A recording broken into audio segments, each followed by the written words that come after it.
So hello and welcome to a second episode of Codurance Fireside Chats. And the original idea of this was to have conversations that we normally would have at the office, but in a space where we can share a little bit about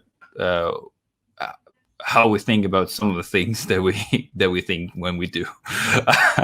So, and today the topic is going to be retrospectives, and in particular, I feel like a lot of times retrospectives don't work, and I know this is going to be a bit polemic, but there are several factors that contribute to that, and yeah, I think it would be interesting to have a little chat around, what makes a good retrospective, what doesn't, and a lot of the factors why they don't work. And if you have some of those, maybe you may want to change a little bit things, the way that you're doing them and so on. And to get the ball rolling, I feel like a lot of the times retrospectives don't work because yes, people suck at them, and they suck around preparation. They talk about creating the space needed for to have them, and a lot of things related to the actual delivery of something like that. But there's a lot more. Now there's a cultural aspect to it. I think there's also a matter of following through, because a lot of the times people feel like retrospectives will solve the issue, and actually you think about the issue in the retrospective, but not necessarily solve it there. And yeah, I feel like there are more people doing retrospective wrong than there are actually, people getting the benefits from them. So what do you think? I've got a question. First of all, if we think retrospectives don't work, what does it mean for them to work, right? Yeah, so, what's the purpose of a retrospective is my question. I think that is almost like an artificial constraint. Not constraint. Constraint is not the right word. It's almost like, when you have Scrum and you have like the artificial boundaries of a sprint. They're not business boundaries. Like, they are artificial boundaries that we create so that we do a sync up point regularly. So every 2 weeks or 1 week or whatever, we do certain things. So we create that cadence to formalize feedback loops. Exactly. A feedback loop. Yeah. And for me, like, if you think about because normally a retrospective is done at the end of a sprint, or if you don't have the boundaries, you still have a cadence. It's almost like a reminder for the team to discuss certain things. It's like we're going to separate some formal time where we do an introspection, right? That's how I see retrospection. But if this is always a good thing or a bad thing, I question that.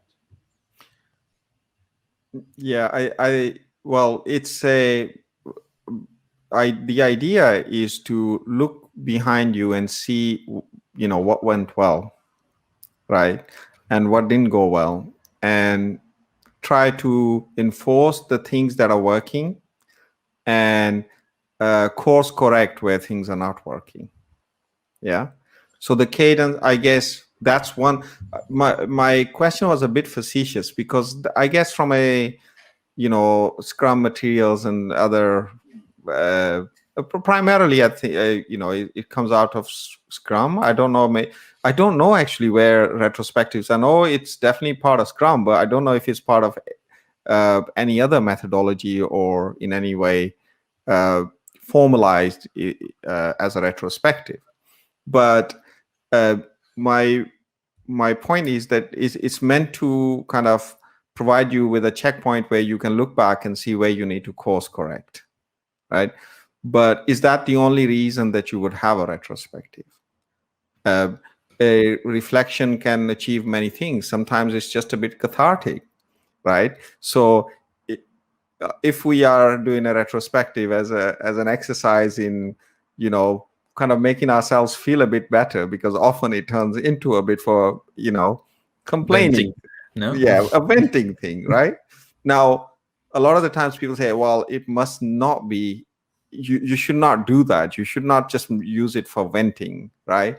Or not use it at all for venting. And I'm just asking the question. I don't really know the answer. Is that such a bad thing? No. I mean, it's so don't get me wrong. So the idea of retrospectives don't work is polemic, no, and is inciting debate. I can hear people screaming like, "What are you saying?" That's like the only praise. If you can do anything, do that. No, somebody is saying exactly. Exactly. I know it doesn't work. I just have to go into that damn 2-hour meeting, and I don't want to go in there. So please tell them to stop.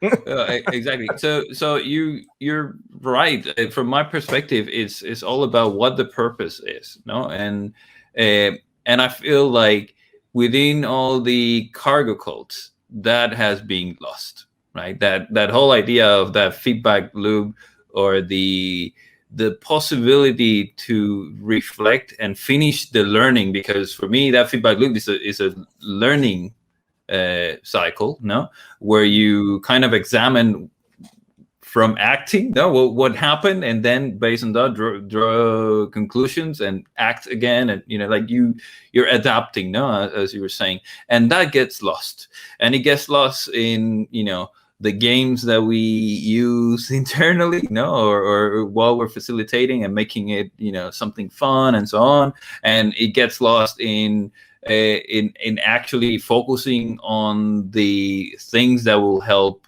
improve. Yeah. And a lot of the times I also feel like there is this let's call this fatigue, no, of doing retrospectives, because you have this cadence and because you have this forced kind of period where you're doing it, that can also bring that down. And one last thing is, a lot of times I've found teams where, they do retrospectives and it seems like they're going through the motions, but they're not really like improving, or they don't have something that they're focusing on, right? As in, if production went down, right? Let's fix it, and then we'll do a retrospective to see what happened and how to avoid it and that kind of stuff, right? But when you're already performing at certain level, where where you don't have those events, critical events that are happening that you have to react to, right? I feel like a lot of teams don't know how to draw value from retrospectives overall, right? I'm gonna tell you, I find it a pain in the ass to going through retrospectives, right? Most of the time. Yeah. So, and I'll tell you why. And that's what I was saying about an artificial constraint. So when you have, I think that this is a tool that can be very valuable tool in certain situations. What kind of situations? When the team is a very new team, or you are interacting with people that you don't have a very good relationship yet. The team is not well gelled yet. So not everyone feels comfortable to say things when something wrong happens or when they are not happy. But let's put a different example. A team that works very well together. A team that is very used to each other. So why do they need a cadence for discussing things that they should discuss when things happen? So, for example, if the process is not going well, at some point someone will have a problem and say, look, guys, I have a feeling that we are not working very well together. I feel that there is a lot of inefficiencies, and I want to discuss this very specific topic. And this is what annoys me sometimes in the retrospectives, is that most of the formats are not suitable for the kind of relationship that people have within the project. If you have a team that works very well together, they normally build a sense of trust that they can address problems as they happen. And they don't need that artificial boundary to say like, okay, every 2 weeks, we're going to sit down and say like, what's going well? What's not going so well? Or what we should do, start doing or stop doing it. And that's why people disengage. Because people are forced to throw things that they might not really, as you are asking, I'm going to put some ideas in here of what could be improved.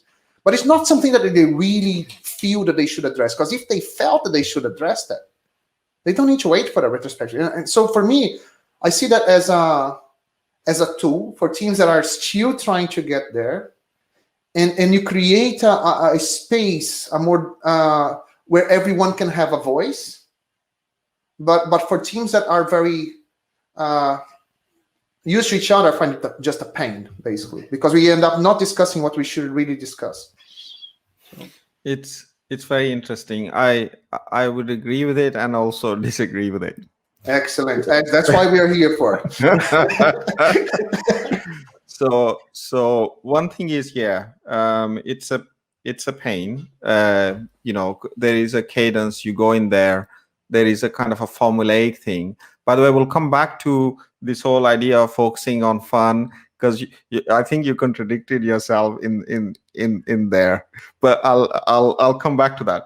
But I would not associate retrospectives with fun at all. But the agreement is for sure. I think the problem that you raise when you go into a retrospective and then suddenly you have to come up with things and you just say whatever comes to your mind at that time, right? And you should be able to just bring it out as soon as you think that there's a problem, or as soon as that an issue occurs or something is wrong, that you may want to gather the team to fix it. It's like, in the lean terminology, there's that kind of pulling the cord thing, right? You pull the cord immediately and you fix it before you move on, right? So there is definitely an argument for what you said, Sandro. But I think there are other things where actually pulling the cord is just going to disrupt things. So things are moving in a particular momentum, and I think you think, okay, it's okay, we need to get this thing done. Let's get this thing done, and we will come back to try to fix that. So having a regular period where actually it's almost like a placeholder for bringing things that came to your mind. It's like, like we're taking notes, for example, something came to my mind, but I don't want to interrupt you. I write it down. And the same thing, exactly, right? The same thing is with a cadence of a meeting or a space where actually you are gathering things that have come to your mind, but you think you're not going to be fixing them there. But there will come a time where that you can raise that, and then the whole team is not distracted with other things. Because it's a regular meeting, they're not in a way annoyed by it because you've just told everyone to stop. And so they come together and they are in a good mindset. Now that's the theory, I'd say, right? So I think there is a place for both of those things. It's not one or the other. I guess the point here is that learning cycle or feedback loop can happen at any point. No, it doesn't necessarily need to happen in at the end of a sprint or whatever. But it is important that we have the space to do it, because a lot of times, especially if there's pressure or whatever, like people will focus on getting stuff done, and then later on, right? So that part is there, but there's also the when is it the right time to bring these things up and not impede the flow of whatever it is that you're trying to achieve during the daily work. No, that's more or less the idea. No, but as in theory, that's how it should happen, right? But that's not what I see a lot of the time. No, what I see a lot of the time, again, is the cargo cult, is the dedicated space, but no reflection happening on it and no follow through happening afterwards. Yeah, and a lot of the time, before you were saying that I contradicted myself with the fun or the I don't exactly know how that happens. There is the fun, focus on the fun. But there's a bunch of things you said. The going through the motion, fatigue, and focus on the fun. And people who are experienced at running retrospective would argue that with the focus on the fun, that's exactly what they're trying to actually remove, is to get the mindset towards a positive kind of improvement slant, and to remove the fatigue, because after a lot of hard work, you're that I trying to agree do that. with.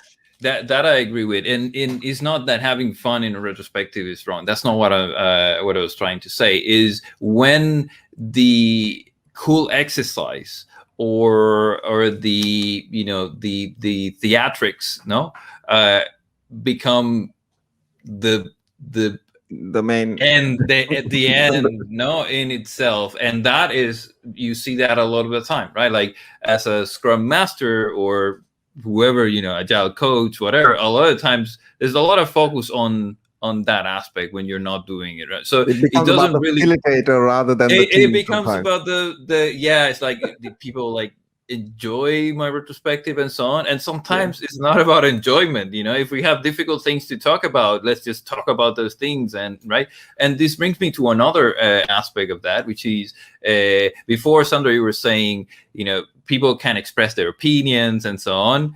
That's also not what I see a lot of the time, right? Like what I see a lot of the times is people not saying what they're thinking, and not having the foundational aspect of that, right? Things like, like that safe space where people can be vulnerable. You can actually talk about, what went wrong, and without blaming. That kind of space is not there, right? So then it just becomes, oh yeah, everything's all good, like and you go out and But this is precisely what I was saying. Because like we need to understand the context.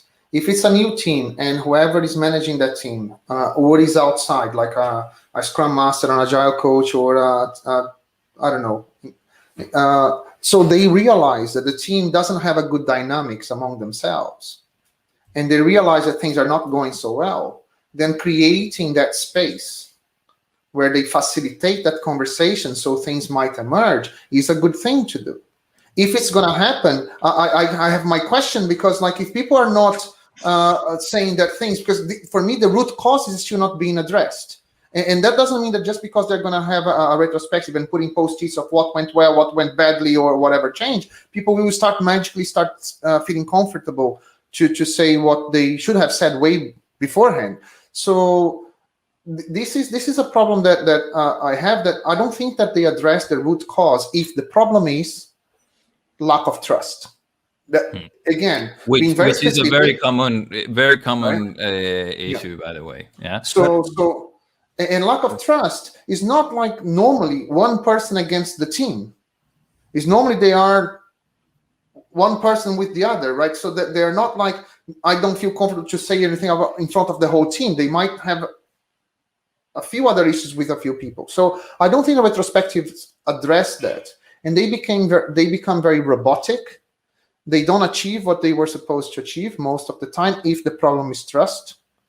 So I think the problem is a bit deeper. Well, actually, not always trust.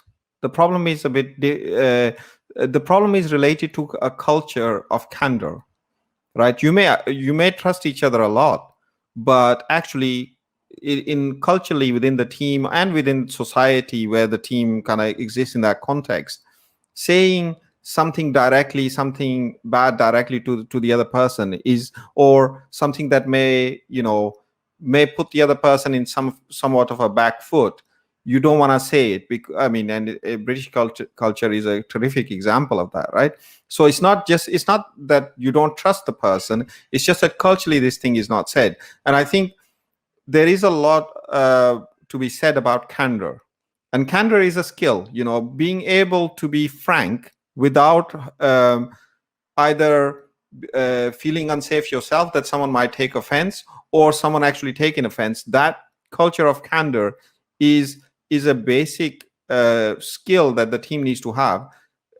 If that doesn't exist, the retrospective may be a problem, but actually it's not the retrospective that's the problem. It's something deeper that's the problem. If retrospectives are not working in that regard, ignoring the, going through motions and being bored and it not being facilitated well, and all those things are separate.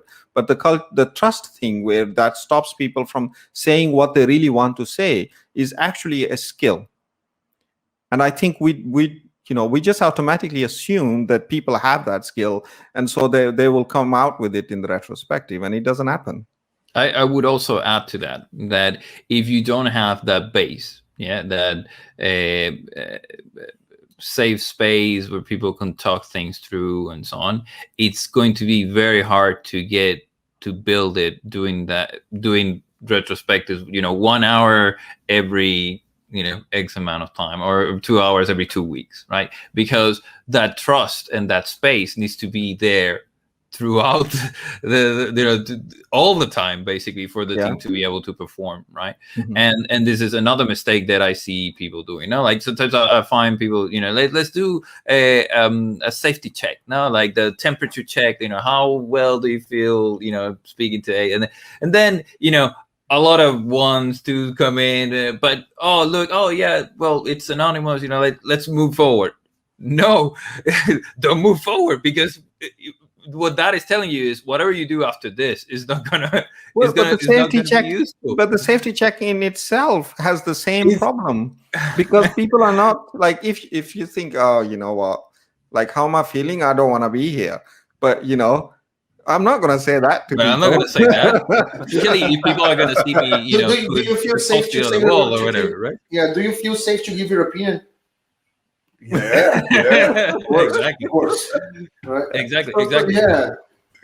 So I feel, that's a baseline, right? And that is something that needs to be worked on throughout. I actually think that is something that, in order to build it, you need to be working constantly on it in other spaces, in other interactions within the team, right? So from that perspective, that's immediately not going to work, right? So you wanted to say something? No, I would say that there are, because trust, we know that this is one of the issues. So if people don't feel comfortable in expressing their opinions in front of the rest of the team, the retrospective will not be that valuable, right? So that is one aspect. But I think that there are also other aspects as well, and that's more about related to going through the motions. So let's assume, and I know there's a big assumption, that people are not.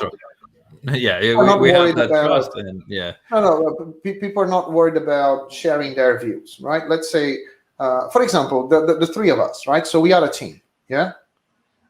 Why don't we feel the need to have a retrospective every 2 weeks? So even the agile coaches themselves, why don't they don't feel the need to have a retrospective themselves every 2 weeks, or the managers? So why do we push that down to the teams as if they were the only people there that don't have any social skills at all? Because all the people above, they say, oh, you know what, we should push the teams to do a retrospective every 2 weeks, because apparently they don't know how to speak to each other. And as if no one else in the company had that problem, right? So this is just one thing. But when you think about that, when you remove the trust from equation, I think that we tend to address problems as they come along. And that's why I said that retrospective for me is an artificial mechanism that can be a valuable mechanism and tool in certain occasions. But when you have that cadence, when a team is built that good relationship, you address as you go along, the same way that you could remove the iteration boundaries, let's say, or the training wheels, as I call them, and go to a more continuous flow. Another problem that I have with retrospectives are there are two things. The format, I find them boring as hell. Every time that I go to a retro and people say like, okay, now we're going to say what's working well for us, what is not working so well, what we should keep or not keep, all the kind of different formats. I want to go home. I said, I don't want to be here, right? Because we feel that we have problems to discuss. At the end, for me, what I would find far more valuable in a team that is more cohesive, I'd say, look, we have a bunch of things that we know that is not going well. Why don't we vote and see what is more important for us to discuss, and use those 2 hours to focus on this problem that we need to vote? So that some preparation could be done up front, and we go to the meeting with a problem to solve. And sorry, just to finish this thought, I know that I'm taking a lot of time, but I was also thinking why we don't follow up in actions after the retrospective. And for me, one of the reasons is because there are actions to problems that we don't care that much. Because if there were actions to problems that we really cared about, we would certainly follow them up. And that ties back to what I was saying before. I would totally agree. In fact, I was going to say that as well, is that the problem with, amongst others, with a retrospective is that you almost discuss too many things at once. What's going well, what's not going well. There's going to be a few tickets in both of those, or whatever other format that you choose. You are then going to prioritize in there. You're then going to pick one thing or two things. You're going to discuss them, and then even that time may not be enough to discuss those things because they might be very complex. And having one thing going into a meeting, so calling the retrospective on something, right? You prioritize beforehand, and you go in with one single thing to discuss. And when it's discussed and the actions are clear, or an action is clear, you come out of the meeting. If it's going to last, 10 minutes or half an hour or 2 hours, right? You kind of time box it to the maximum, but you kind of, once you're done, you come out. So you're not stuck in there as well. And so what, and also because you are focused, you kind of go in with that mental mindset of what could be the proposals. That's another thing, right? Is that meetings are not great for coming up with solutions. They're good for discussing solutions, discussing proposals, but they're not good for coming up with solutions. You have to kind of have this bit of like reflection and thinking on your own or with a pair of people where you are trying out certain ideas to come up with a better idea. But if there are, 6, 7 people, 8 people sitting in a team, 2 or 3 may be talking a lot, and the others would just take a back seat and start daydreaming. And because they haven't, or they might even have a lot of good things to say, but the conversation has moved into a different direction and they don't care about it anymore, So that, I think, is a good suggestion, is that, you make the retrospective very focused on a particular thing that you're trying to improve. And then you can actually, you don't even need the cadence. You can say, well, you can have a cadence, but you can actually call a retrospective earlier as well. If some things you think and should be in that earlier. case, it would probably be better just to have a backlog of the topics and prioritize the topics as they come along. So that way you also, if something comes up, you just put it in the backlog, and if it's important, it will get discussed. If not, right? Yeah. There is another aspect which Sandra was discussing before, saying that we, because of the cadence, we tend to focus on things that as they come up. No? And this goes back to what I was saying in the beginning, that certain teams, especially where they don't have like events that critical events that they have to respond to. Oh, this thing happened, and now it becomes a topic of the retrospective, whatever, right? Like if you're doing a good enough job, right? Like the idea of the retrospective is to have that continuous improvement, right? And I see very few teams that actually are able to break that good enough kind of barrier, right? And focus on going beyond that, because they don't have a problem, right? Because when you're talking about how we screwed up the release, that's very different than how do we release in half the time. That's a different way of thinking of it, right? It's not like there's something that I'm trying to fix because it's inherently wrong, right? It's more about how do I act, move forward. It can be better, right? Like how would we do it if we wanted to accomplish that? And that mindset is, I think, lacking as well, right? Like it's taken as a reactive tool more than it is a proactive tool to improving the process. But the retrospective is not going to fix that either, right? So if the team doesn't have that forward thinking and say, like, what, I think we could be working better. We could reduce this waste. Or So if each individual, or at least the majority of the individuals of the team, don't have that mindset of always looking for improvement, the retrospective is not where that's going to come up, because then they need to go to they just finished another meeting, and now they are 2 minutes late for the retrospective, and now they need to say, hey, what could we improve? And they need to say, oh my God, I don't know, maybe the unit test that I wrote yesterday could be improved, as if that mattered at all in the great scheme of things, right? But I think it's almost inevitable, isn't it? The longer the team is together, the more of a singular or a hive mind that they have, right? The more they think that what they're doing is okay, right? And even if it's not, it becomes even if the it standard becomes or the norm, exactly. and then it's like, oh yeah, well, yeah, it becomes the norm. And so how do you counter that? How do you, like I said, people get stuck at a particular level, and it could be one of the reasons could be that it's just the team has kind of equalized in terms of their mindset. They've been with each other for so long that there is no more new thinking coming in. It's like, all the diversity is kind of gone out of that, right? Or diversity of thought. And so how do you bring in new thought into the team?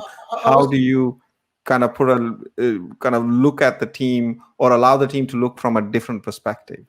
So I was thinking while you were speaking, remember back in the day where we had, even before Codurance, we had community of practice at UBS, and we had a backlog, and people could post their topics that they wanted to discuss, and they would vote on them, right? So and then we always made sure that every community of practice, the vast majority of people voted on that topic. At least more than 50% would enjoy that practice. So if you take the same example, for example, if you had I'm just thinking out loud here. So if there was a constant reminder of people to add topics to be discussed in a retro, right? So then they have time to think throughout this. Let's assume that we are using a sprint or 2 week, that is quite common for us and most people as well. Then at some point there is a cutoff point, right? Let's say like 2 days or 1 day before the retro, they say, okay, so now use your 3 vote or whatever to vote in whichever topic. And then the retro becomes focused. So they had time to think about things that they want to discuss in a safe space, because they can just put their post-its in whatever board or whatever, and they vote. And so when they go there, it would help for people to bring proposals and not just say, hey, the way we work is shit, but they could say, look, I think that we have those inefficiencies in here, and by the way, here are a few ideas for us to remove those inefficiencies. Yeah. See what I'm saying? So a bit more planning, but not too formal. Not just planning, but actually kind of trying to come up with solutions. You can even have like almost like a rule that, if you're going to come up with a problem, also come up with a few solutions that you think might help with that, right? Exactly. Or, you can come up and say, oh, you've done a lot of thinking, but you can't come up with a solution, or get other people involved even before the retro, right? Because then if the majority of people voted on a topic, and so then the retro becomes very focused on that topic. And as you said, Mesh, a precondition is like, I have at least a few ideas. It doesn't need to be, because not everyone is able to identify a problem and also come up with a solution. They might not have the expertise or even the power to do that, but they might have at least some ideas. Yeah. Right? To trigger a conversation. Yeah. And if that is shared up front. Yeah, there is also value in triggering the conversation, because even if you're not, finding a solution, that reflection is part of what you're aiming for.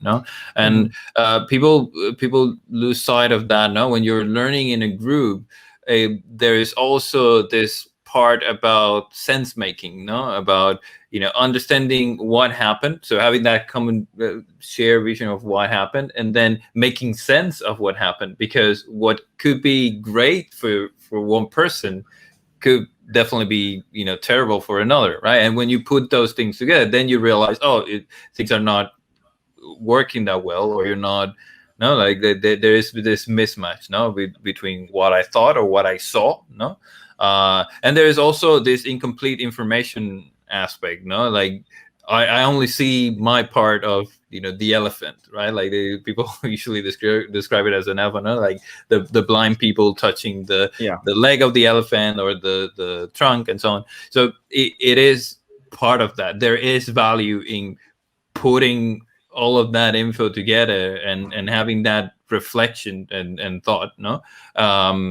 to then do whatever you want to do with that, no. But there is value in it. There is another problem with, I think, if you think about retrospective as a kind of a mechanism to improve, there is a problem that teams face, which is to improve towards what? The goals of a team are usually very fuzzy, right? What is the team trying to achieve? Especially, like the goal may be that, we want to, this feature or feature set or this release needs to go out, right? Yeah, that is from a business or sprint goal, that kind of stuff. They talk about that. But how do you, in terms of ways of working, right? If there is no goal, and if you're not measuring your progress, let's say, towards that goal, you don't know what to course correct. So course correct kind of implies that you are heading somewhere. Where are you heading? And the other thing, the course correct implies that you know where you are. Well, how do you know where you are? Right. So in order to be able to then change direction, you need to know where you are and where you are heading, so that you can point back towards that way. And what I'm trying to say here is that, we don't really measure what the things that actually point us towards that goal. Like, I don't know, whatever they may be. You can talk about release cadence. You can talk about number of defects. You can talk about the waste in or queues building up. There are many different metrics that you can start measuring, which allow you to see where you are, but also in the language of those metrics on where you need to be. And that often is lacking, and it's often not very prevalent in retrospectives when we talk about improvement. This again goes back to the point I was trying to make before, as in, are you trying to solve a problem, no, or are you focusing on that improvement aspect, no? And I completely agree with it. Is not only a matter of getting that direction and then how you're progressing towards that direction, but it's also a matter of evaluating when you try things out, whether they're working on or not, right? Mm-hmm. And this is also, for me, an important aspect, because even if there is follow through, a lot of the times is not very clear that it was an improvement or not, or at least you may feel that there was an improvement, but not really have any kind of evidence to support that. You may be even worse off no, than before, but everyone feels like they're better, like they're better, right? So then it's like, is it good or is it bad? No, so there is this lack of objective feedback, no, on the performance or the evaluation of the improvements themselves, no, that is also lacking in there. Yeah, definitely. Yeah, I was just thinking about those metrics and stuff, and I was just trying to map to some of our projects as well. I think that there are certain things that are easy to measure, but I would not discard completely the more qualitative aspect to it, because the feeling, for example, that feeling, like, for example, you are in a project where everyone involved in the project feels good about what's being done. We should not discard that completely and replace that just with pure metrics, because I think that just being quantitative, because like what was that saying that the behavior will be the outcome of what you measure? There was something along those lines, doesn't it? Like so what was the saying? Yeah, you tell me what you're gonna measure and I'll tell you how I will behave. Yes, exactly. So depending on which metrics we use, and I don't think we will need to have a huge amount of metrics in order to cater for every single aspect of a project. And the more metrics we put together, the less relevant each one individually is, right? Mm-hmm. So this is where the balance is to me. If we have no metrics, we are nowhere. If you have too many metrics, individually they mean nothing. Yeah. Then you are lost. Then they lose importance. Exactly. 10 of them are good, 5 are not so good, and 6 is in the middle. What does it even mean, right? Yeah. When you look. So we need to have a few metrics, but I think that the more humane aspect is still important, because as long as the clients are happy, everyone involved feels that, you know what, we have adversities and stuff, but we are moving forward. We feel that we are working well together, and everyone is happy with the progress. I think that there is value in achieving that. Definitely. There is for sure. I think there is, a team is a living environment, and the people in there need to flourish in many ways. One thing I would add, though, is that, the purpose needs to be clear for that team, because if the purpose for that team is to be happy doing what they want to do, but there is no real direction towards what needs to be achieved, the team can still be quite happy, but the business is not going to happen, and that is an artificial environment, right? Then at some point that environment is going to collapse, because it's not really playing in harmony with everything else. So I think that's for sure, it's very important for the team to be happy, and you need to start kind of looking at how that would be, but also making sure that the purpose of that team is clear, and the happiness is in sync with that purpose. Just to be clear, like I was also involving the stakeholders into that team. So everyone involved with the project, including the sponsors and stakeholders, being satisfied with the progress that the team is making. So I was not excluding them. So because otherwise you have that imbalance that you mentioned for sure. Yeah. And I think therein is, that's the ultimate thing, right? It's at the end of the day, it's a whole system. It needs to work well with each other. The happiness of the individuals in the team and outside is a variable within it, right? So, but that is difficult to achieve, but that is what you're ultimately trying to get to. I have something else, but Jose wants to say something. I'll take notes. No, I agree. You just need to be very careful with complacency, right? And again, going back to the point I was trying to make before, is if people are happy, doesn't necessarily mean that they're doing things right, or that they cannot improve, or that that is important, and people do their best work when they are engaged and when they're when they're happy. But as you said, no, it needs to be aligned to the organization and to the context where they are working in. And you can find that it's easy to go into complacency mode. Right? We're human and we like being comfortable, right? Yeah. And stretching every time is difficult. It's a muscle that needs to be built. That constant learning, and that is something that it takes effort and it takes time. Yeah. And the other thing that I was going to mention here is around the metrics and where they're objective or not, and so on, right? Like as you were saying about happiness or having we use Office Vibe, and I personally find Office Vibe very helpful. What I find helpful is not exactly the score, is the tendency, in the score. Because when you do things like surveys and so on, what you're actually measuring is how people feel about the topic at a certain point in time, and how that feeling is evolving over time, right? And that is the thing that I care about.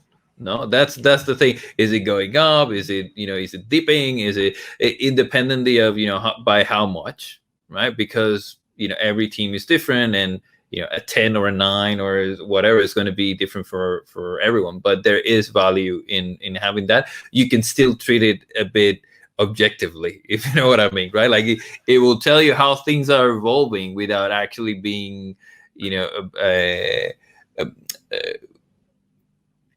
a specific quantity of the variable that you're trying to represent there. Does that make sense? Like, I mean, no, it does. There are a few things that I would like to add as well, that is back to the retrospective, but also addressing what Mesh was saying, that maybe like the team is also too isolated from the business as well, because like a lot of retrospectives, they happen within the team, but not with their real stakeholders.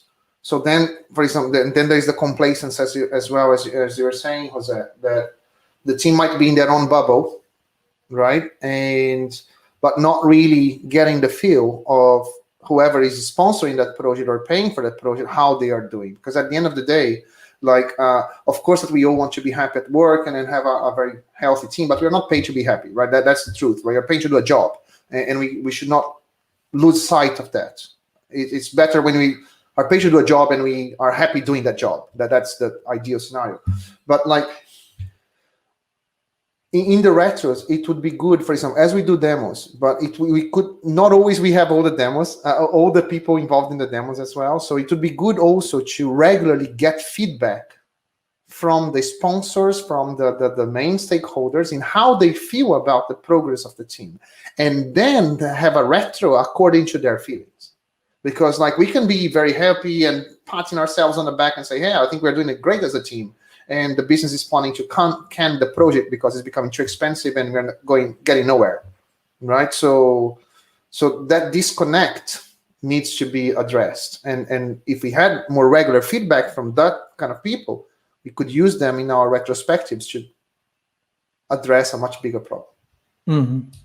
I think just to I totally agree, by the way, about the kind of involving more than just the core team, involving stakeholders and everybody else in the retrospective, and kind of almost coming up. And all, if you go back to the idea of having these focused meetings where you're discussing one particular thing, then you don't have to ask everyone to come in, because the team's there and there might be some other stakeholders that are relevant for that particular thing, and you ask them to come in to discuss that thing, right? So that also makes it a bit easier. Just want to address the you said, like, happiness and kind of almost like professionalism, which is completely another talk, right? We paid to do a job, and which is right, but the thing is that we are in the work that we do is to some level kind of creative or explorative,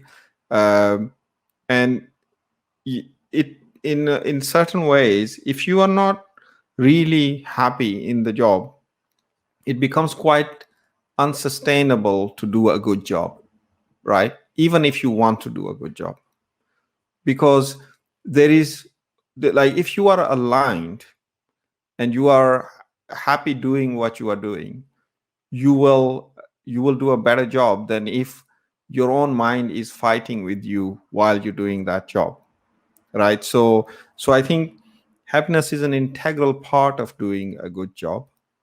Some people, if you can, let's say a person who is unhappy, but we say, well, compartmentalize that because this needs to happen, I think that can get quite unsustainable very quickly for individuals and for the team as well. So that's the two are kind of almost go together in my view. They do, but there are a few things in here to unpack. the state of happiness of an individual can be influenced by a huge degree of things, right? Can be the work itself, can be a team member, can be the manager, can be the type of work, can be a situation at home, right? So again, the retro is not going to address that, not to that individual, not at an individual level. So we will need to have different types of mechanisms at all levels to make sure that people are okay given the problem that they have. Some problems that they might have can be resolved between two people, right? So this is another thing that I had, like, as you were speaking, like on my notes of problems that I have with retro, that there are different spheres of escalation or action points. I don't know exactly how to define that. But if I have a problem with one person, it's not a retro that's going to solve that, right? It's just me and that person having a chat, or even having someone to facilitate that conversation if it reached the point where it became very difficult. There are problems, like, for example, that the person has with the company, not with the project, not with the team. Or they have some personal issues that the team cannot resolve that. Sometimes not even the company, right? So that is one aspect of the happiness, is understanding individually, like, what each individual needs. And we need completely different mechanisms for that. But there is another, flipping that around. You need to be happy to do a good job, but doing a good job should make you happy. Mm-hmm. But that's the other way around. So striving to do a good job, striving to do your job better and keep improving should also give you pleasure. Because if it's not doing that, then you might be in the wrong profession. Okay. Sorry. Go on. Go for it. No, go for it. Go for it, because I was going to link this to another topic. I personally think that is actually innate in every human being. So if doing a job well for its sake is actually built into us.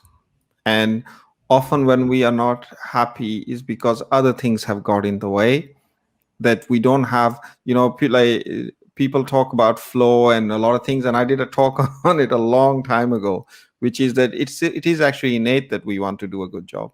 When we are unable to do a good job in whichever way, it may be some personal skills related thing, it could be process, could be people, it could be yourself, but when you're unable to do a good job, it's actually that is the source of unhappiness.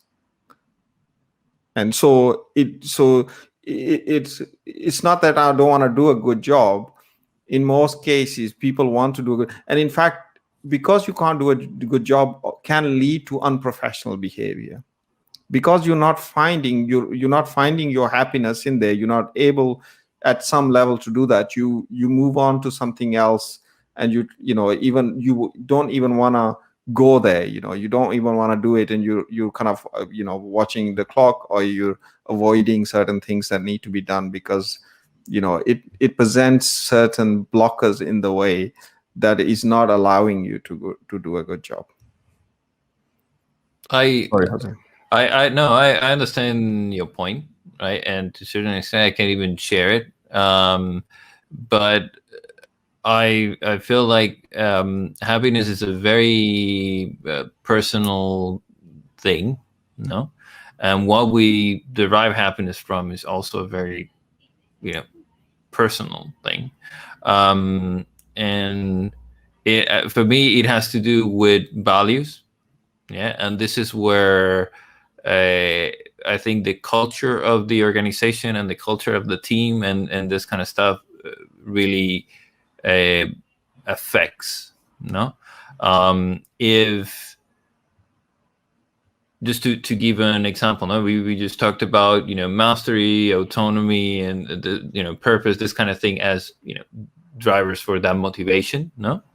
But there are also extrinsic motivators, right? So if you're doing things because you want to earn more money, or because you want to have more power, or then independently of whether you're doing a good job to everyone else, you may not be driving pleasure from or happiness from doing the work, right? So I feel like there is a cultural aspect to it, that is foundational. No, it's like it's there. It's like the operating system. No, and nobody's talking about it. We just bring it to work because of our experiences and what we've learned and so on, right?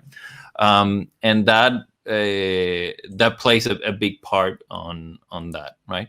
And it also plays a big part on how effective this kind of stuff is, like the retrospectives because if you have no, at the beginning we were talking about people going there and venting, no, and just becoming either the complain space. That is a safe space to just come and complain, and are you feeling good now? Yeah. Okay. So now go back to You let it off your chest. Exactly. No, you let it off your chest. While everyone is feeling shit, right? Exactly.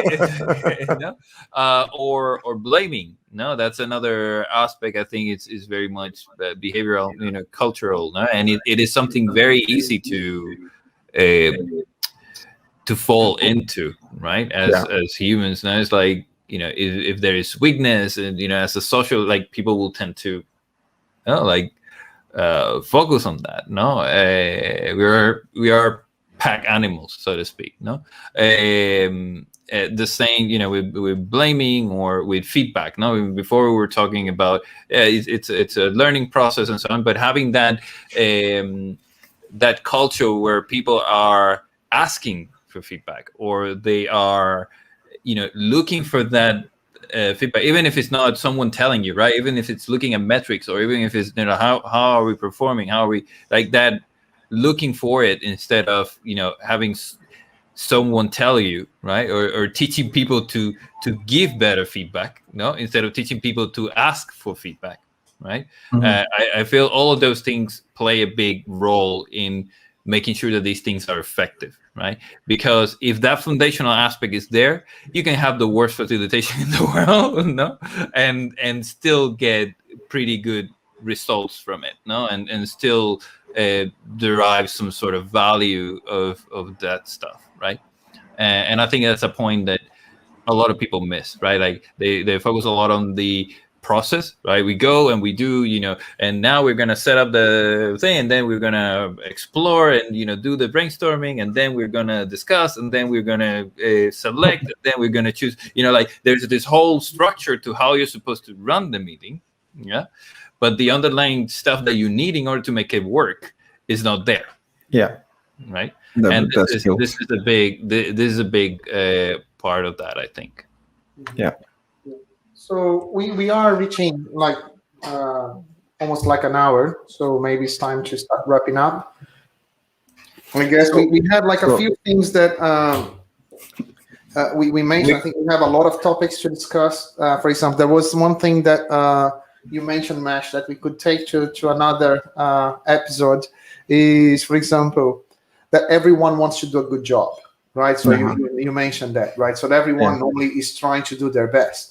The only problem is that other people might not agree on what a good job might be. So you want to do a good job, and no one else agrees that that's a good job. So how do you even reconcile that? So a lot of people get frustrated because their notion of good job is not, how can I say, accepted or like recognized by other people. Tell that to the guy who did my kitchen. He thought he did a brilliant job, and I saw problems everywhere. and you as the paying customer said, no, that's not what I wanted, right? So that was a shit job. Yeah. So there are quite a few other things that you also mentioned just now, Jose. But I think so. In the topic of retrospectives, is there any final considerations or anything? There's one more thing that I would like to say, which is you need to be careful that it doesn't become, retrospectives don't become a source of unsatisfaction or complete insatisfaction, right? Like there needs to be this balance, right? There's always room for improvement, but if you're always focusing on the things that are not working, right? Then that's all you're going to see, right? And then it's really easy to just go into this this vicious circle, no, or despair, no, and oh, we're not good enough, or we're not right, and really stop caring about it because it just generates suffering or pain, so to speak. No, and that's also an important aspect. Is the double-edged sword of continuous improvement. Is there will always be continuous improvement, no, and you need to be okay with that, and also look back and see how far you traveled. No? I think it's a really important point. I mean, Sandro and I sometimes talk about, like, we are not really good at celebrating, and I don't know if it's the British culture or whatever else, but the what went well, and I know we kind of dissed the format a bit, but there is an element of looking at the things that we should keep doing, but it's not just about positive enforcement on those things. It's about celebrating. It's about knowing that there are certain jobs or certain aspects that we did well, and it's taking stock and taking some positive aspects from that, right? Or positive energy, or whatever you want to call it. Yeah, no, you are right. We are not very good at celebrating, to be fair. And I see the value of that. I'm not sure if I want to do that every 2 weeks, though. Maybe the celebrations are going to get worse and worse to the point where they go, yeah. So, but I think that for me, what was interesting in this conversation, I was actually finally able to verbalize why I don't like retrospectives. And I think that for me, was the lack of focus. Is just like always doing the same, even when we vary the format, but they tend to still be the same. And there's not like, I never leave a retrospective with a sense that we were addressing our most pressing problem. And I also, given the kind of teams that we have, and I see that we have different types of relationship as well, in certain teams and certain types of relationship I have with those teams, we benefit from a cadence and a more structured format for us to debate things, because it helps us to gradually build trust, while others, where, for example, the three of us and the rest of our management team, for example, we end up addressing problems as they come. We not always, I feel the need to go to every 2 weeks.